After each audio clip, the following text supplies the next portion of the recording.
Welcome to Juvanni's podcast. Today we are celebrating Mental Health Awareness Month, and we're starting our series of mental health awareness with my special friend. Our first guest for mental health awareness is Dr. Hasan Asif.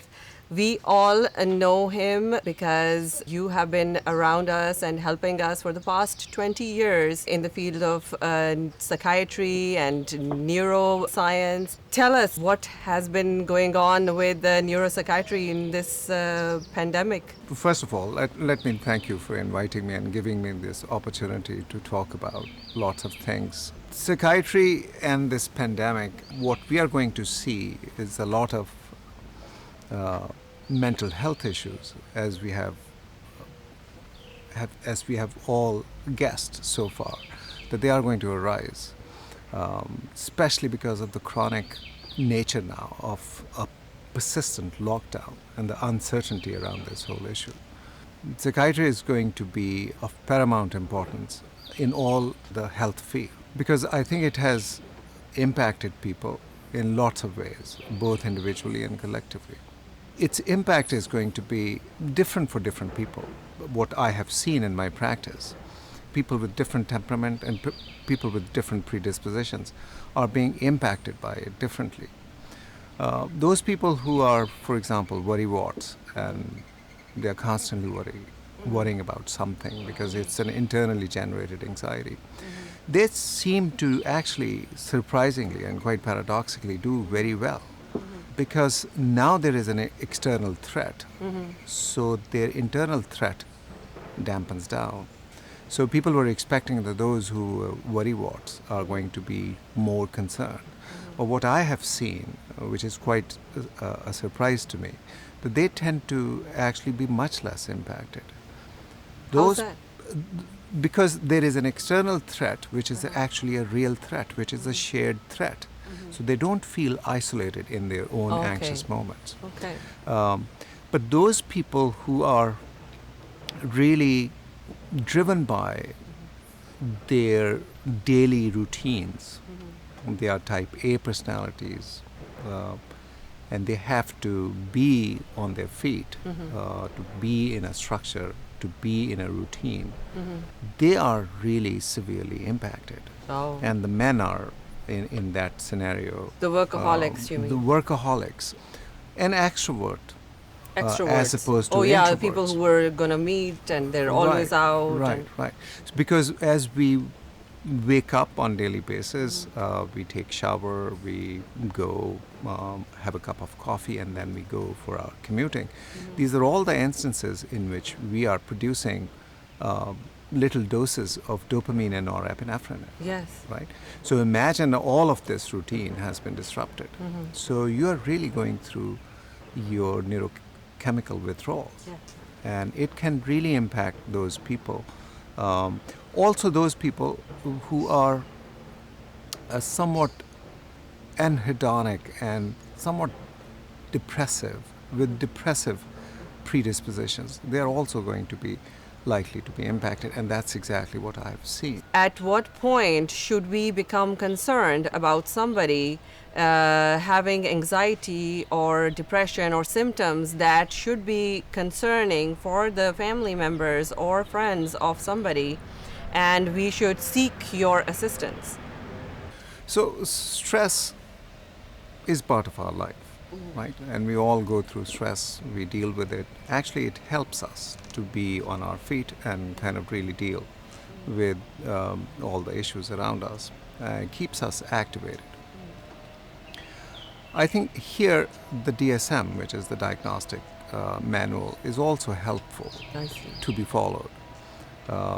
Not that I really love DSM, but at this point, in answer to your question, I think the DSM criteria actually it's a descriptive model that if you have loss of sleep, lack of appetite or eating more, if you're feeling lack of joy, if you're feeling negative thoughts are way more prominent, if you're having self-doubts, if you start having sad thoughts about self and about things in general. And it is to the point where you are feeling not like yourself. These are signs of depression. Now the severity depends on it's a mild, moderate to severe. So if it is impacting your daily life and your daily functioning, and it is impacting your sleep pattern, these are the signs which you should be looking for. That somehow, it has crossed a certain boundary or certain limits, after which it is actually it is entering into pathology. So I think that these are the things we all should be really looking for in order to kind of tease out that we are going in the wrong direction. So I think that this is an important question. Do you medicate? A lot of my patients are also sometimes worried that should they get medicated, will they become, what are the side effects of some of the anti-anxiety medications? So I would see it in a spectrum. So there is a whole spectrum from your the way you are handling it with stress, and your routine is disrupted, you're feeling sluggish, you're not feeling yourself, your energy levels are down, you're thinking about, you're doubting about yourself. These are normal reactions. And one should not be so concerned about that I am kind of really going into depression.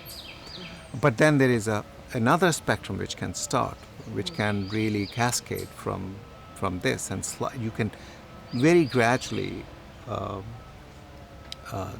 you can slide down into a depressive state, and those signs can be then come in the form of, first, your sleep cycle is going to be disrupted.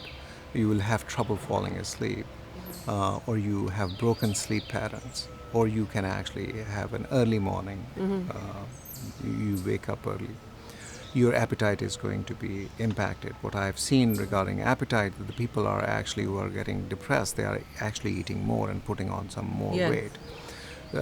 So you can have anywhere from 5 pounds to actually 20 pounds. Yes, I have seen like a pandemic, right. COVID-19, they're Right. saying COVID-19 pounds. COVID. COVID-19 pounds, everybody's gaining like a certain amount of... This is a Yeah, COVID. COVID So your weight. system is craving for carbohydrates, basically. So that is like your metabolic slowing There's a happens metabolic because I slip. wanted to see is TMS that you do, which is transcranial magnetic stimulation, a very cutting edge, and you've been a pioneer in this methodology, where I know you were one of the first people that who started doing this, and you were actually the one who also combined TMS with biofeedback. Do you see TMS coming and figuring in this? I think before jumping on to serious therapeutics, we have a lot of reserves, a lot of capacities, which we normally employ. And especially during these stressful times, I think they should be employed. Number one is the daily structure and routine. What I will suggest to people, in order to combat what we are facing on daily level, emotionally, spiritually, and mentally, is to maintain a daily routine, which is set up a time in which you used to wake up, set your alarm accordingly, wake up, shower, and go for your daily caffeine intake, and then get out as you used to get out. If there is nothing to do after you get out, then just walk, because you have to follow certain circadian rhythm, because the adrenal hormones are designed, that's how we are evolutionarily designed to produce some stress hormone, so we get activated. So disruption in that routine is the problem, which actually can lead to further decompensation and regression. So my suggestion to people is to follow a routine. Get up at the right time, which you used to. Make your bed. Don't be lazy around that early time. Okay. Get into shower as quickly as possible, because that activates your overall sympathetic system. And then put yourself in an activity.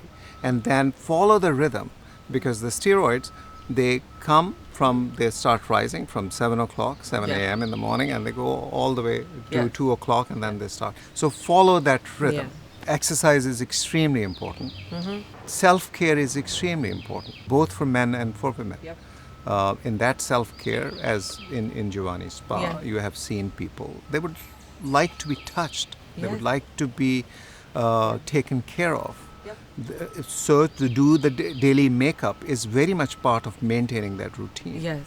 Yes. Beside exercise, which I will recommend normally, which is a huge antidepressant, Yeah. develop some routine for meditation, 20 minutes meditation, especially breathing exercise, in which you do a rhythmic inhale and exhale, Yes. which actually activates your sympathetic and parasympathetic system and vagal tone in a very balanced way. And meditation is the third branch of yoga. First, you have to relax your body, activate and relax in a particular way. That's where the yogic postures are really meant for. Then you sit and activate and balance your autonomic system, which is to breathe, which in tradition Absolutely. it has been called pranayama. And once you start breathing, you activate your vagal tone, your mind starts kind of really calming down. Absolutely. And around that time when the mind starts calming down, then you go and enter into the mindfulness meditation state. So you can do a couple of asanas or a couple of postures, then sit for 5 minutes and do breathing, and then go into the meditation, which Absolutely. does not have to be prolonged 1 hour meditation, but its inclusion in your daily life is the most important thing.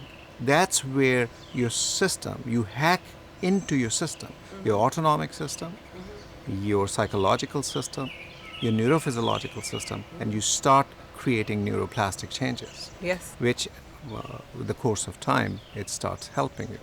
So these are the methods which you can employ without having to have a professional telling you or having to have a prescription. Most of the people, if they do these daily routines with exercise, with meditation, with right breathing, and the right diet too, they can really shield themselves from going into further regression. Yep. Now, if the further regression has taken place, then we can think about medication. Though I am not so much in the favor of medication because they have their own side effects, as Yep. you know.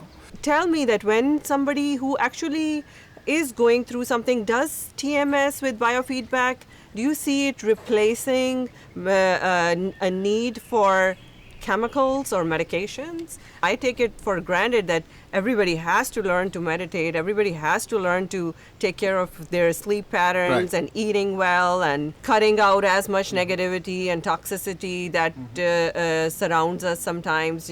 So what do you do? So I would like to go into a little bit of detail here. Our system is a beautiful and intricately put together whole with multiple facets to it. There's the autonomic system, which is extremely important. Then there is a neurochemical system, which is very much tied to the autonomic Absolutely, system. Then there is a neurophysiological relay, which happens on top of these two systems. And then there is a psychological system, which gives us our sense of self. Right? Now, mental health and mental well-being or enhanced functioning, they all come in a spectrum from left to right. So you can actually move from mental health to well-being and actually treat your illness, you generate balance and mental health, and then you enhance your overall functioning. At what point would you bring TMS in? Medications are efficacious. We know, we have used them for over 50 to 70 years now. But I think that there is a misconception about them in the society, which has been backed up by pharmaceutical industry. And it has seeped into our medical intellectual understanding that our mood and our perceptions and our pathologies, mental pathologies, is the result of some neurochemical deficiency. I see. So once you start believing in that I am deficient in serotonin or in dopamine or norepinephrine, then they tell us, okay, so these are going to be the Prozac, Zoloft, Paxil, Effexor. You compensate for that deficiency which you have. I think this is very simplistic, and it should be really understood that yes, there is a neurochemical aspect to things, but it is a little bit overblown, and it should be used with an understanding that we are dealing with a whole multifaceted system. Medications are efficacious, and sometimes it's not more than 30 to 40% with all the trials which we have seen now for last 20 to 30 years. At times they are actually equal or less than placebo actually. Wow. People do respond to placebo because they feel like this Wow. is helping. And I don't know how much response in the antidepressant in our medication trial is because of the placebo effect. I actually have given Botox to some clients of mine, and they said that their migraines get better. They actually start feeling better about themselves. They start feeling more confident and stuff. So cost is like such a big issue, and now in the pandemic right now, what we are noticing with our patients is like they're losing insurances. They can't find a psychiatrist. If you need a psychiatrist, you might find like one in the county in some of the places where you can't even get there. You have to like maybe drive an hour and then wait an hour, and it can be months before somebody actually sees you. So before we hit on the medication trail, yeah. we have to employ all those techniques, and exercise is the most important. Yeah. And then the medication trial should be also done in a very cautious manner. For example, when I started using these medications, because I was also trained as a psychotherapist, by the way. I have been trained as a psychoanalyst and also a psychopharmacologist. So I was always looking to create a synthesis between these two. So what are those kinds of people who need serotonin? Yeah. There are definitely different profiles. For example, if you have a family history of anxiety disorder, if you have a childhood anxiety that you were somatically preoccupied most of the time, if you had very early onset of panic episodes, and you were shy, you were introverted. These, when I used to practice, relying not on what later on led me to in terms of the quantitative EEG, those used to be the signs that this person might have serotonin deficiency. So I would go for SSRI for these people. Then there are people who are, when they go into depression, they have more lack of joy, lack of energy. They are psychomotorically retarded in the sense that they feel kind of really sluggish. The cognition goes down. These are norepinephrine and dopamine functioning. What do you think about marijuana? Have you medical marijuana used for trauma, PTSD, and but I'm also wondering if you have to weigh like a pharmaceutical medication with something like indica or medication versus sativa, which is like another brand So in terms of the marijuana. alternative neurochemicals, Yes. there are over-the-counter from Mrs. Green, from organic food stores. St. John's wort has been found to be a very good antidepressant. Ginkgo biloba is very good for anxiety, sexual functioning, especially for your libido. Then there are phosphatidylserine and phosphatidylcholine. They are also very good for people suffering from ADD. SAMe has been found to be extremely effective. So these are There are in terms like of the lot of exactly. Ashwagandha Yes. is very good for anxiety and mood instability. So these are the herbs. Nowadays, it is very easy to kind of really go online and kind of really look for authentic reviews from professionals. So before you start calling up your doctor and say, prescribe me something, you should do a little bit of research yourself. Then we go to the psychomimetics. Marijuana has two portions in it. One is THC, and one is the cannabinoid, CBD. THC is basically psychomimetic. So the high, suppose it, or the high which we get, in which we open our filters and the thought starts kind of really coming, and we say, oh, we are becoming creative. That comes from the THC portion of it. The real anti-anxiety, antidepressant, and anti-pain, the analgesic portion, it comes from actually CBD. So if people are interested in using marijuana, for example, I would strongly recommend to use CBD oil from authentic organic sources, and it is equally good for anxiety, for sleep induction, and it's a good adjunct for with other antidepressants. Does it have any interaction when you are doing TMS? No, it does not have any interaction. The TMS, I've seen one interaction with the benzodiazepines when you're taking Xanax, Ativan, or Klonopin, or Valium. It really reduces the efficacy of TMS. Oh, really? Yeah, so that is something, a not very known factor, but it is an extremely important factor. I tend to ask people who are on benzodiazepines to really reduce their dose and probably come off it if they really want to get the effect from TMS. Benzodiazepines also mess with the sleep cycles. I think that the deep sleep totally becomes, and REM sleep pretty much is reduced to like less than half when you go on any Ambien or Valium. I basically tell all my patients that when you're doing it, you might be doing it for sleep, but when you do it for on a long period of time, it totally messes the sleep cycle. Right. I think for sleep, the sleep hygiene is extremely important. Staying away from the screen an hour and a half before from the blue light is extremely important, because you are actually, when you are on your bed and you have your smartphone with you, you are not only exposed to blue light, but you are also, when you are on Instagram or when you are on Facebook, every click which you do, or someone has liked your status, for example, you are giving yourself a shot of dopamine and norepinephrine. Wow. So that's why we are hooked onto Instagram and Facebooks, because these are kind of regular ways to, and it's quite legal actually, but I think it is going to create a lot of mental health crisis in the long run. But we can create these sleep hygienes in which we stay away from the screen hour and a half before, because just 15 minutes before and going to bed, your neurochemicals are still activated, so they're not going to let you sleep. There is a sleep or insomnia pandemic actually because of the use of smartphones.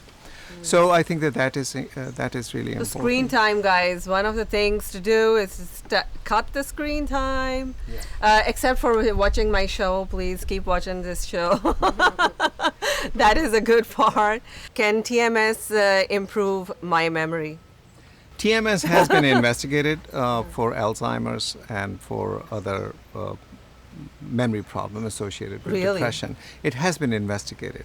I cannot be on the screen saying, we can improve your memory, because this is a procedure which has FDA approval. Yes, it can. I have treated patients who have early Alzheimer's dementia with TMS, and was I able to prolong their decline? Yes, I was able to prolong their decline by at least 2 to 3 years.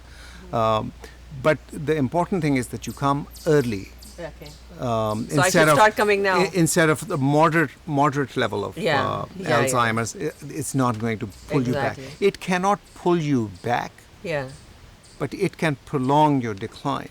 Well, I say to everybody that let's take wrinkles out of your face and put them in your brain. TMS is a revolutionary treatment.